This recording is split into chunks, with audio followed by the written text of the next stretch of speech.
Welcome to the Retaining Wit podcast. I'm Josie Haynes. And I'm Jordana Kwok. This show tackles the challenges of keeping women in tech. Each episode, we discuss current events, experiences in the industry, and what it takes to create a workplace where women will thrive.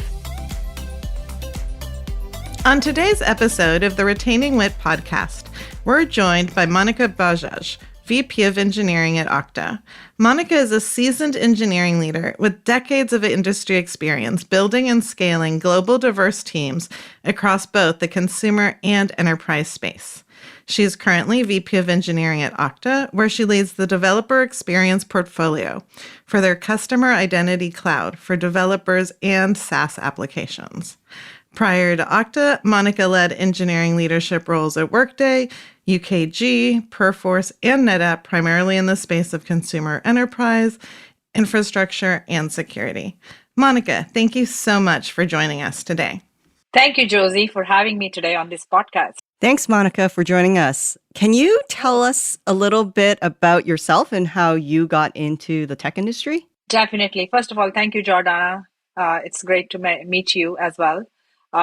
Just to tell a little bit about myself, I was born in a city named Jodhpur in Rajasthan, India, which is also known for sand dunes, apart from its history, food, clothing, tourism, and name it.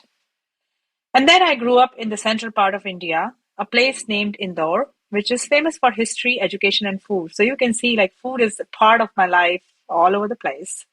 And I'm a foodie person. However, my ties with sand dunes never ended since I used to spend all my summers there. And since my dad traveled a lot, my mom took upon her the responsibility of raising me and my younger brother. The focus in our lives was always on education and learning to be independent.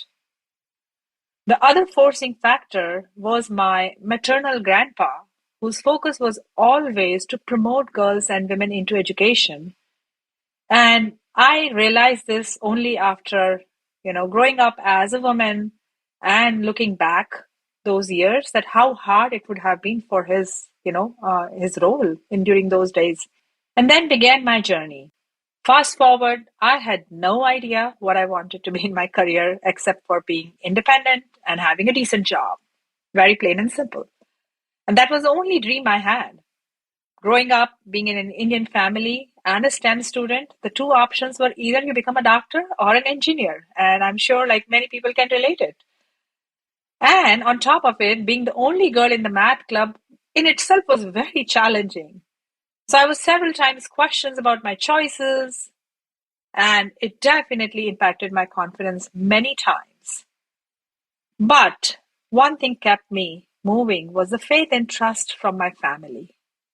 And I moved on, got selected in engineering, pursued my engineering as my career. And then after my undergrad, I decided to pursue my master's in computer science at IIT Bombay, which was my dream school because I really wanted to challenge myself and go to these schools which were well known across the world. That brought up a big transformation in my life, not just from the learning perspective, but how to build resiliency and what does it mean to compete with yourself rather than others. And then later, my first job was the faculty in computer science. Teaching has always been my passion job. And I'm doing this in the form of mentorship these days.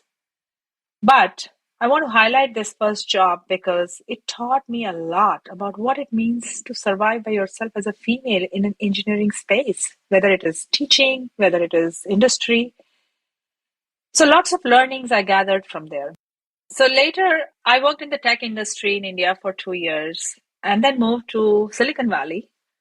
Coming to United States was everyone's dream during those days, I'll be honest. Everybody felt like there's a FOMO if you don't come here. And it was completely out of the norm to come to US based on as a single woman from an Indian descent. Most of the people came when they got married and they moved with their spouses. The only thing was I I definitely had no support except for my mom's belief in me. And being a mom of a teenager, I can see that how strong my mom was during those days when she sent me with no mobile phones, no internet, and she had no way to figure out where I am or what's happening here. And I came to US with a dream to be able to grow in career, to be able to pave the path for our next generation of female leaders and girls. And I did not know what it means, to be honest, but I had this dream.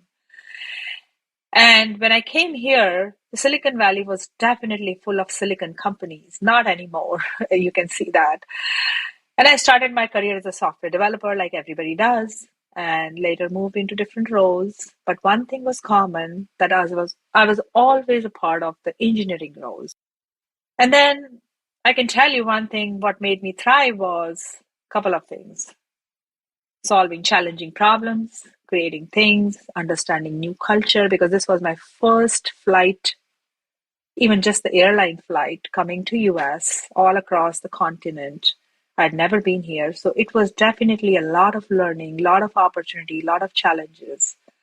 But I kept moving, and I grew my circles of mentors and mentees over the years. So one thing I'll conclude this is, one thing which kept me grounded at all times was remember your roots and trust your wings. That kept me moving. Oh, thank you so much for sharing your story. And I'm glad that you took that trip out there, even though it wasn't a norm, because you've made such an amazing contribution to this tech industry. So yes, I'm so glad you came. And as a fellow foodie myself, I actually have to ask, what is your favorite Uh-huh. type of food? Well, apart from loving Indian food, I love Thai food. And one thing which helped me coming to this country was getting that exposure to different cuisines and learning, because I feel like cooking in itself is a chemistry and science, and you just have to like make it happen.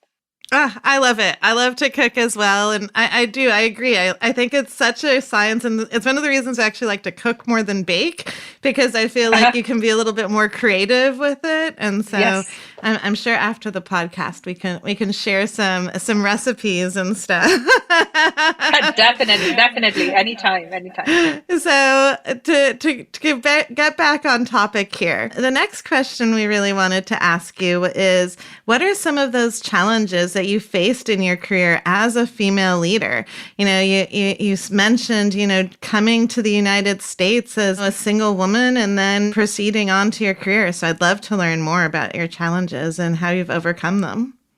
Yeah, and it goes back, a lot of memories go back here. The biggest challenge that most of the women face, and I also faced, and sometimes continue to face today as well, is being judged, being doubted of the caliber. And that's where this bias comes into play. I've personally experienced biases many times in my life, but the only force that kept me up is continuing to disprove that group of people. And it would sound funny, but anytime someone has challenged me, like, hey, you are incapable or you cannot do it, somehow rather than taking it too personal, I double down on that and say, okay, my goal now is, you have given me the next challenge, I'm going to disprove it. And that keeps me moving. The story which I want to share here is from my early on career, where surviving being a woman of color and an immigrant was extremely hard. And I had to go through this. It's almost 15 years back when I got my first break as an engineering manager in leadership roles. And I was super excited. As you know, like, first time whenever anybody moves from an IC to manager, they feel really excited about it. This is your like progression looking for. And after a year, my BP went to, India and came back and told that as a woman of color, I don't deserve a leadership position. And I was shocked to hear this. And you may think that it's coming from someone who was old school, but this individual has been a Silicon Valley executive as well. Not only it was shocking or surprising, but when I heard this, I made sure that I did not stop myself, and definitely shared my perspective with him about with specific data, actually, that how women are rising back home in India. Rather than respecting my opinion, the next day I was moved to a different organization with no reports. I was in tears. I lost my confidence. And to be honest, there was no concept of mentors and sponsors during those days. So it was really hard to find that cohort which we have these days. Like, how do I talk? How do I share? How do I get an opinion? And this incident had a very deep, profound impact on me for years. While I dust it off, it always continues to make me think that how do I want to impact other people's life and what kind of leader I want to be and how can I be a part of these cohorts where I'm able to learn and also support other women around me. That sucks that you had to go through that. Thank you for your courage in sharing that story. I hope that other women who listen to this and may be going through something similar see how you can still thrive and succeed despite these challenges. And that brings me to my next question. What really keeps you going and what drives you the most? You mentioned earlier having the support of your family. I think that's a huge one, but I'm curious, Yep. what other things kind of get you through these challenges? Yeah, one thing I tell everybody, no matter where you are in your career, whether you are in college, whether you are in early career or later part of your career, always dream big. It doesn't cost you much, but always dream big because those dreams are the goals where you want to move forward. Like that, those are your focal points. And each of us have faced challenges in our lives in some form or shape. Rather than making those challenges slowing you down, take them as opportunities to challenge yourself. Move forward rather than quitting the workplace. Many times women quit the workplace when such incidents happen.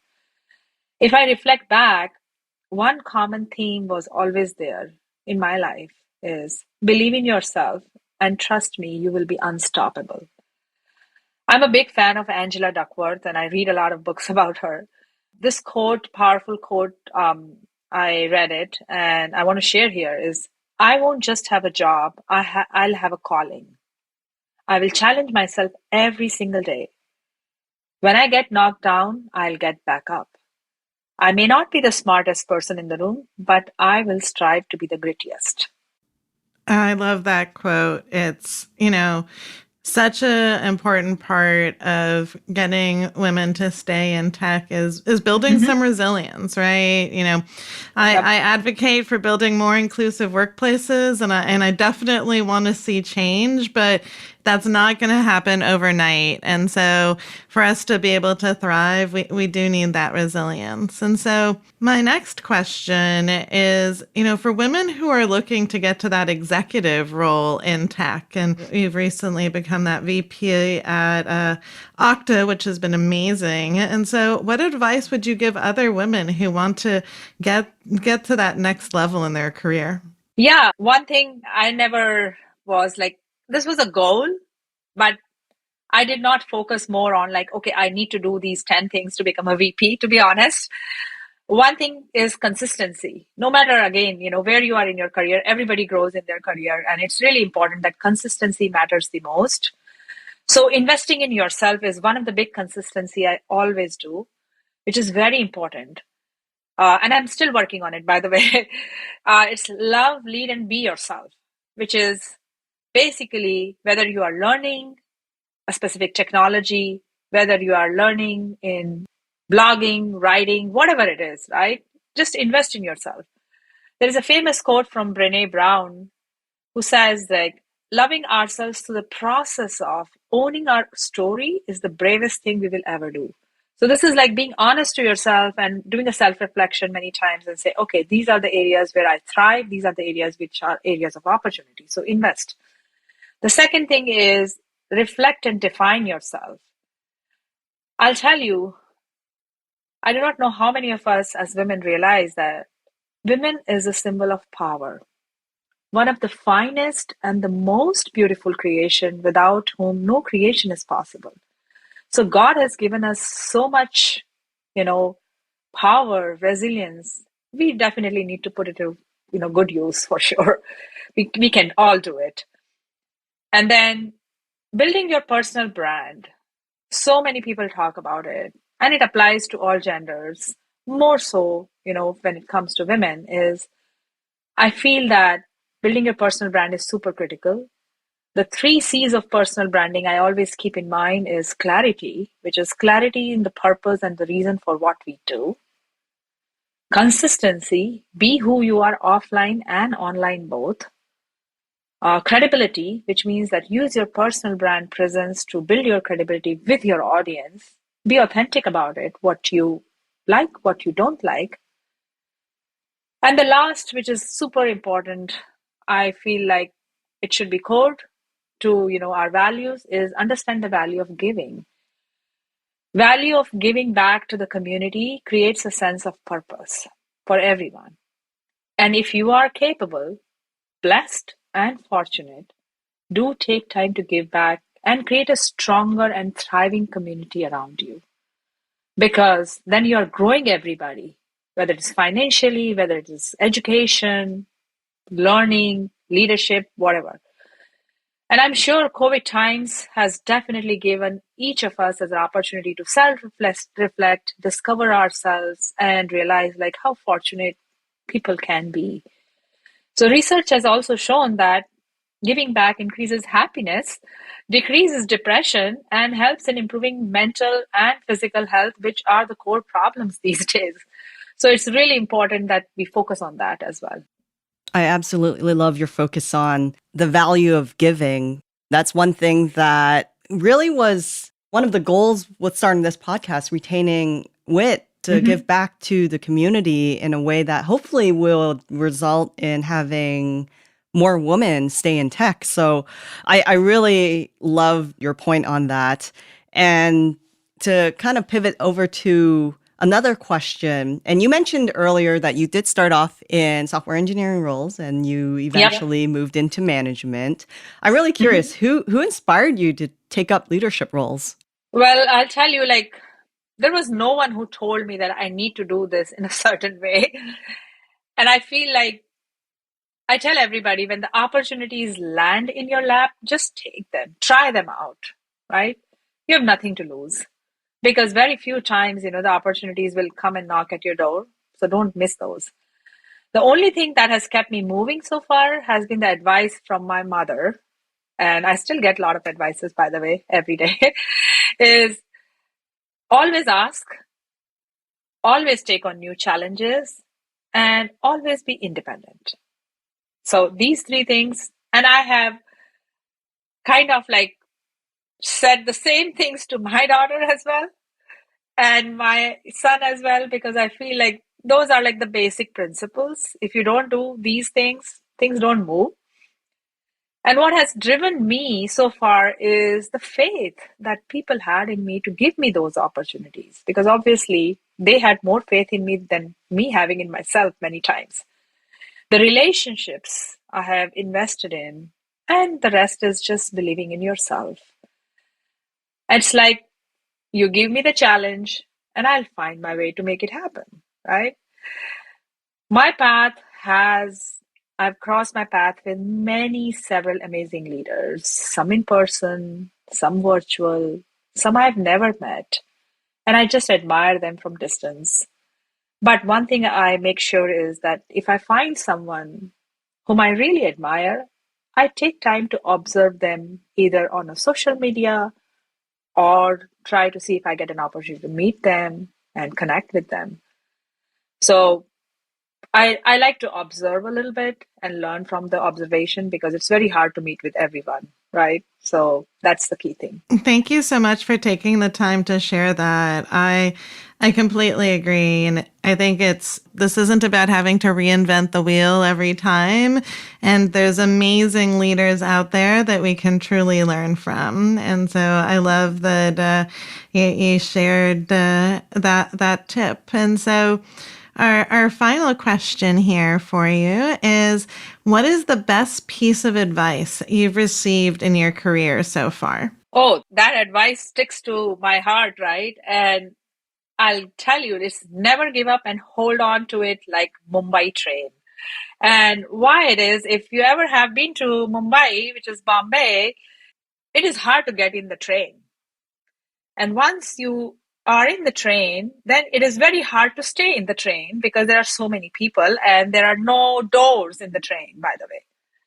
So it's completely open. And if you are not holding it tight, you probably will get at the wrong station. And you don't want to do that. And then again, it gets harder to get in.